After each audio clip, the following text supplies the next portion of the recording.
My name is Ryan Long, originally from Michigan. I enlisted in the Marine Corps during high school, left for boot camp exactly 1 week after September 11th of 2001. Deployed twice to Iraq, first for the invasion of 2003, returned in 2004.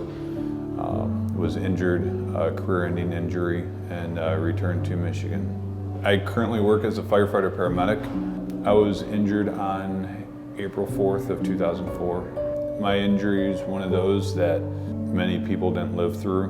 Most literally weren't able to walk away from. Doctors told me I would never be able to be a firefighter paramedic. And this was years after I had gotten hurt. So a month after being injured, there's no way I would have thought that being in that condition to where I am now, it would not have been, I didn't think it would be possible. Going from a Marine to an injured Marine and to a firefighter paramedic, it's been an uphill battle the entire time. One of the biggest challenges that any service member will face and every veteran has faced is that transition process. When I had gotten hurt, I was upset, I was angry, I was confused, I was worried. There was so many unknowns. I wanted to return to normal. I had goals, and there were milestones where I wanted to be able to get up out of the wheelchair and walk. I wanted to be able to walk without a walker. I wanted to be able to walk without somebody knowing that I was injured. I didn't want to have a limp. Setting those goals, having these milestones, it's given me focus on every day improving in every way. There was, for me, just an aha moment for me, a paradigm shift, if you will, in my mentality of that. I realized that I'd focused so much on my physical recovery that I neglected the mental component to it. And so for me, it was, I didn't believe that there were lasting effects of war, that I was good. And honestly, it's one of those things where you're not good if you're not happy. And if you can't look yourself in the mirror and honestly believe that you're happy, there's something that needs work. For me, it was finding that balance of where I could take care of my family and take care of myself. Because if I'm not taking care of myself, I can't emotionally be there for my family and be the best that I can be. I kind of stumbled upon Warriors and Quiet Waters. Never really done anything like it, so I put in an application. My first experience was the solo fishing experience in July of 2019. My relationship with fly fishing is a found love.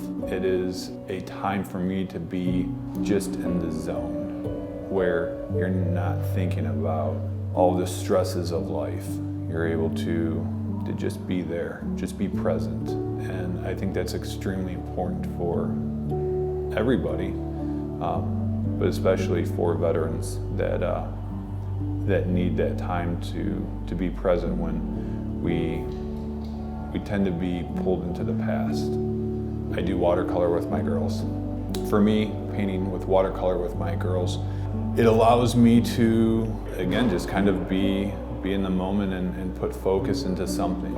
But I also find that it allows for teaching moments with my girls, and I self-reflect on my time growing up and with art where I became frustrated with it. And if they told me to paint an apple and my apple didn't turn out exactly like an apple would, I was hard on myself and eventually just gave it up. The most memorable moment for me fly fishing was when it clicked. It really wasn't until I came to Montana with Warriors and Quiet Waters and I had the hands-on, expert level assistance. Completing my first solo FX, it was one of those self-reflections of, this is exactly the kind of organization that if I were to put the time into of how I would create an organization, this is what I would hope that it would end up being. This organization allows me to stay involved. A lot of veterans that go through the program feel the same way, and that's why a lot come back. It's good for me, and I hope that I'm able to touch other veterans in the way that it's touched me, and it's meaningful. While I was in the Marine Corps as an 81 millimeter mortarman, working in a combined anti-armor team, there was the team aspect. So for me, I was able to link the two together. It's kind of one brotherhood to another. As a Marine, I felt a love to the country, and I later found that it wasn't just to the country, it's to the people of this country. And returning, there is a relatable link to my community. As a firefighter paramedic, I am able to give back to my community in the same way that I did as a Marine to the country.